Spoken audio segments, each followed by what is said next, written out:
Subscribe करें हमारे YouTube channel साधना gold को और पाएं वीडियो सबसे पहले। और हाँ, बेल आइकन दबाना ना भूलें।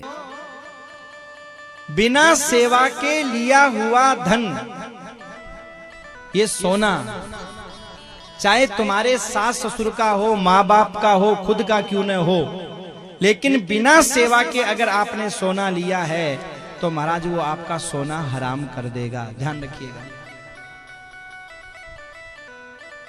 वो छीना हुआ कहलाता है। आप कहोगे महाराज हम सेवा नहीं करेंगे तो भी चलेगा, क्यों? बोले देखो, जब हमारे देवर की शादी हो रही थी ना, तो हमारे सास ससुर ने पूरा सोना उतार करके और देवरानी के डाल दिया। कलयुग तो देवरानी पे ऊपर जाकर के बैठ गया। अब तो देवरानी जाने और कलयुग जाने, महाराज हमें क्या करना है। कलयुग तो देवरानी के ऊपर बैठा, वो सेवा करे, हम तो नहीं करें तो भी चलेगा? नहीं चलेगा। क्यों? क्यों नहीं चलेगा? कि देखो, आपको जमीन तो मिली है, घर तो मिला है, मकान तो मिला है, खेत तो मिला, बोले हाँ वो तो बंटवारे में मिला है। तो कहीं भी सोना देकर के संपत्ति ले लो, संपत्ति देकर के सोना ले लो, सोने की संपत्ति की बराबरी होती है। इसलिए सेवा तो करनी पड़ेगी। बिना सेवा के अगर जमीन ली है, मकान ली है, तो भी सोना हराम कर देगा आपका। आप कहोगे नहीं महाराज, मारो ससुरो तो पहले ही बेच खाओ सारी जमीन। कहाँ है जमीन? है ही नहीं। कहाँ है जमीन? हमने तो अपनी मेहनत से कमा करके बनाया है।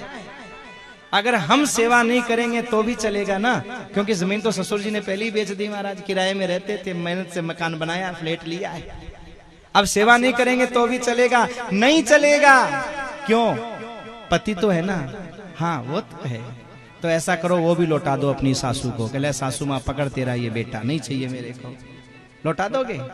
नहीं महाराज, वो तो मेरा सुहाग है। ऐसे कैसे लौटा देंगे? तुम्हारा सुहाग है और माँ बाप का सोना है। ध्यान रखिएगा मेरे भाई, तुम्हारा सुहाग है और माँ बाप का सोना है। इसलिए बेटा बहू को सेवा के अलावा इस संपत्ति से कलयुग को हटाने का कोई दूसरा उपाय बताया ही नहीं है। ये जो भागवत के प्रथम स्कंद के 17वें अध्याय के 39वें श्लोक में जो यहाँ चर्चा की गई है, इसके माध्यम से सज्जनों यही बताया है कि अगर इस कलयुग से बचना है तो बुजुर्गों की सेवा करो, नहीं तो महाराज बच नहीं सकते। आप कहोगे महाराज सेवा तो करें, लेकिन करें कैसे? क्यों? बोले सासू उल्टा सीधा बोलती है महाराज, कैसे सेवा करें? गाली देती है।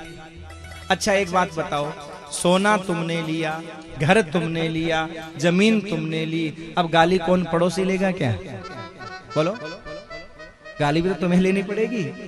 पड़ोस में बात कर लो कि भाई देख, गाली तू भी सुन लिया कर हमारे सास ससुर की, और ये मकान भी तू ले ले, दुकान भी तू ले ले। नहीं महाराज, ऐसे कैसे ले ले? तो फिर भैया, जब तुम धन तुम लेते हो तो धन का ब्याज भी तुम्हें ही लेना पड़ेगा। किसी के सास ससुर अगर गाली दे तो ये सोच लेना कि ब्याज दे रहे हैं, जो हमने धन लिया उसका ब्याज दे रहे हैं। चुपचाप शांति से रख लेना मेरे भाई, हाँ शांति से रख लेना, क्योंकि बड़ों का आशीर्वाद गाली ही मान करके अगर हम सेवा करते हैं तो वो गाली नहीं लगेगी, आशीर्वाद ही लगेगा। ध्यान रखिएगा, माँ बाप की गाड़ और घी की हमारी भावना अगर अच्छी है, अगर हमारी भावना सच्ची है, तो इतना ध्यान रखिएगा सज्जनों, माँ बाप अगर गाली भी देते हैं तो हमें आशीर्वाद के रूप में लगेगी, गाली के रूप में नहीं लगेगी। और अगर हमारी भावना गलत है उनके प्रति और वो ऊपर से अच्छा भी बोलते हैं, क्यों अच्छा बोल रहे हैं? क्योंकि हमारी भावना तो गलत है, पर हम मीठे मीठे उनसे बोलते हैं। मीठे क्यों बोलते हैं? बहू को पता है कि अभी तिजोरी की चाबी सासू के हाथ में ही है, पिताजी की पेंशन आती है, अगर मीठी मीठी नहीं बोलूंगी तो फिर छोटे वाले को दे देगी, छोटी वाली सोचती है बड़े वाले को दे देगी। इस चक्कर में मीठा मीठा बोलना पड़ता है। सासू माँ है, आप तो माँ, वो मन में सोचे डाइन है, गला दबा दूं, अभी मेरा बस चले तो पर दबा नहीं सकती, क्योंकि सब कंट्रोल तेरे आते हुए हैं। अगर ऐसी भावना है और मीठे मीठे बोल रहे हो तो सज्जनों, उस मीठे बोलने से आपको आशीर्वाद नहीं मिलेगा, आपको सजा ही मिलेगी, गाली ही लगेगी। चाहे माँ बाप कितने अच्छे बोले, आशीर्वाद नहीं लगेगा, आशीर्वाद नहीं बद्दुआ ही लगेगी आपको। और आप इस भावना से मीठे बोलते हो कि भाई माँ बाप हैं, भगवान तुल्य हैं, चलो गाली देते हैं, इनका कर्म धर्म ये जाने, इनका काम जाने, हमारा धर्म है मीठा बोलना। तो सजनों, माँ बाप जो गाली देंगे ना वो आशीर्वाद बन जाएगा। और एक बात ध्यान रखना, तुम्हारे कोई पाप कर्म भी होंगे ना पूर्व जन्म के, तो माँ बाप की गालियों से अपने आप धुल जाएंगे, तुम्हारे पाप भोगने नहीं पड़ेंगे तुमको, वो अपने आप। हाँ, इसलिए किसी के सास ससुर अगर गाली भी देते हो तो खुश होना, दुखी मत होना। आज के बाद में इस कथा को याद कर लेना कि हमारे पाप कम हो रहे हैं, हमारे पाप घट रहे हैं, ऐसा सोच लेना।